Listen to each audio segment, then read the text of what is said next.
So the movers and shakers in this world are not sitting around watching television. They're utilizing their lives for shar, for evil. And they're spreading their fasad all over the world, but they're busy at it.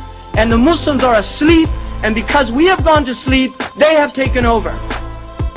Because we have gone to sleep, they have taken over. And that's why we find ourselves in the horrific condition we find ourselves in. And until the Muslims wake up, it's just going to, one nightmare to another. We're just going to be in one nightmare to another. That's all it is. They're just nightmares because we're asleep. And when we wake up, then we can enter into the light of day. And Islam is a deen about waking up. That's what it is. Religion is supposed to wake people up.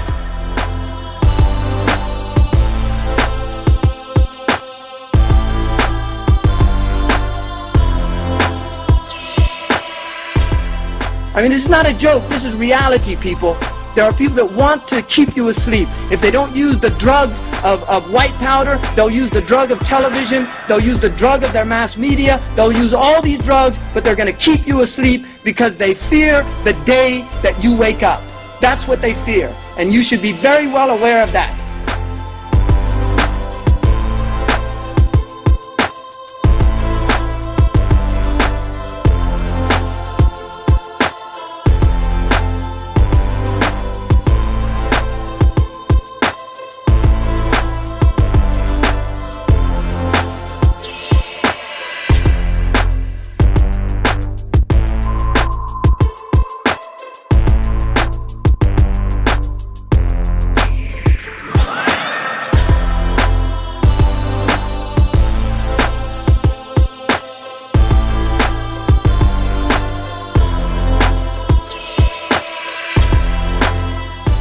The rule of the rightly guided Khulafa, meaning Abu Bakr, Umar, Uthman and Ali, was exactly 30 years. Okay? So we had Abu Bakr for 2, Umar for 10, Uthman for 12, Ali for 2.5, and Hassan, who succeeded Ali ibn Talib, was 3.5 years. So that makes, as the Prophet ﷺ said, exactly 30 years.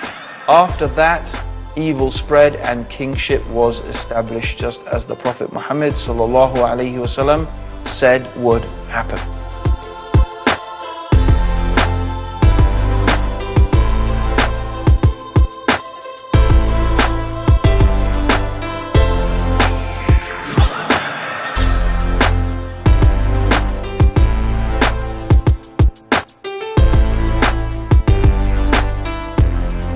Where is Khorasan?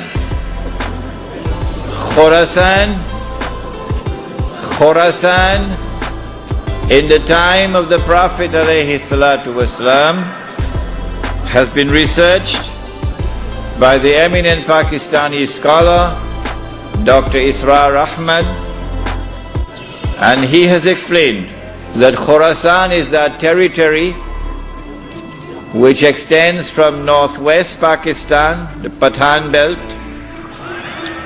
northeast Iran, the whole of Afghanistan, and the territory north of Afghanistan.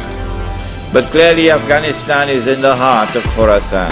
This territory has one thing distinctive about it, that Europe could never colonize the heart of Khorasan. The British tried when Britain was the ruling state in the world, and the British failed. And then the Russians tried when they had the superpower, the Soviet Union. And after 12 years, the Russians failed. And guess who is trying now? The war in Khorasan has just begun, Mr. Bush. I believe it is that army which will be unstoppable until it reaches Jerusalem.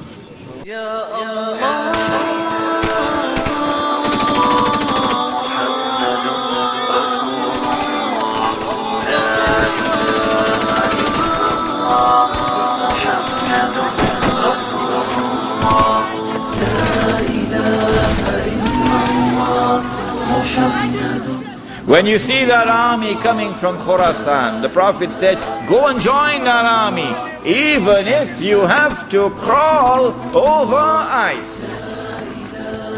Because no one will be able to stop that army until it reaches Jerusalem. The jihad is already in force to liberate the Holy Land. No one can stop that jihad. No one can stop it.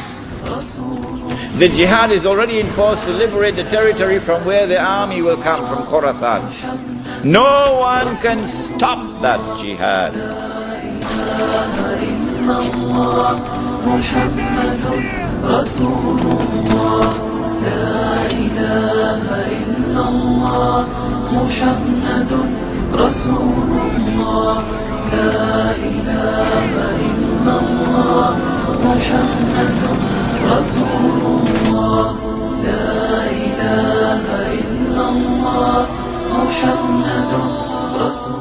Al-Mahdi cannot emerge until Israel has become the ruling state in the world.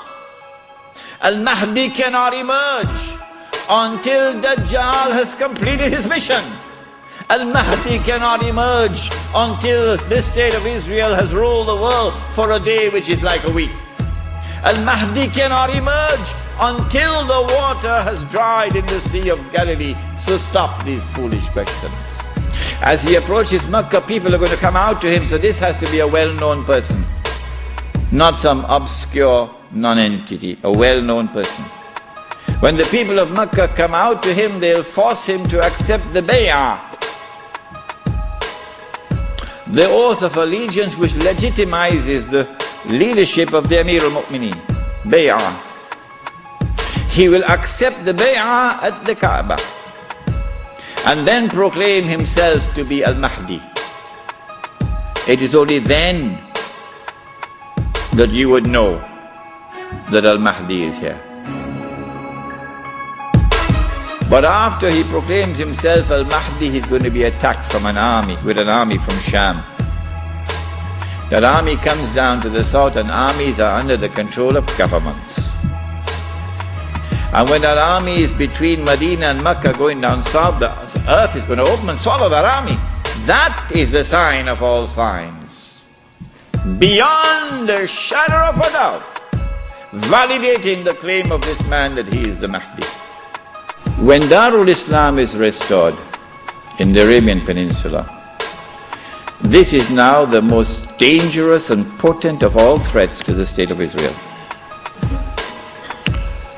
Dajjal will now attack. He's now in a day which is like our day.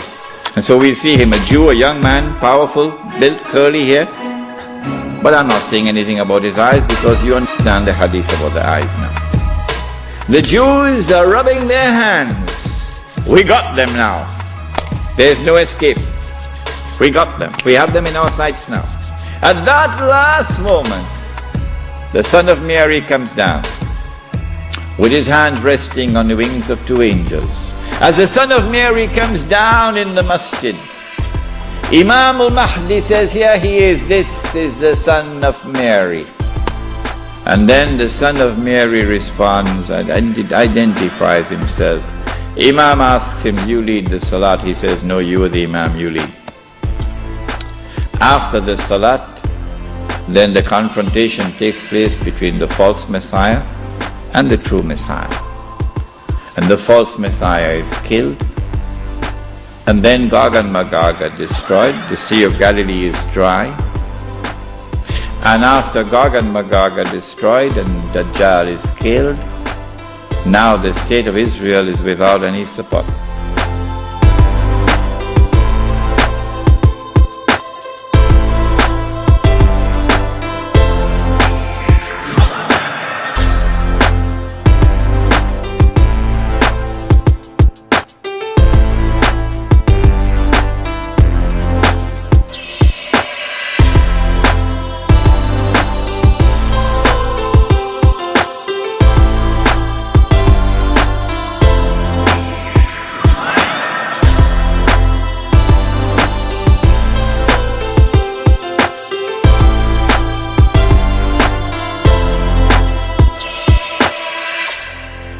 The Dajjal has placed a strong hold in the very heart of Islam itself and laid a firm grip on the Muslim holy lands. But although they plan Allah also plans, and Allah is the best of planners. The final victory will be with the Muslims.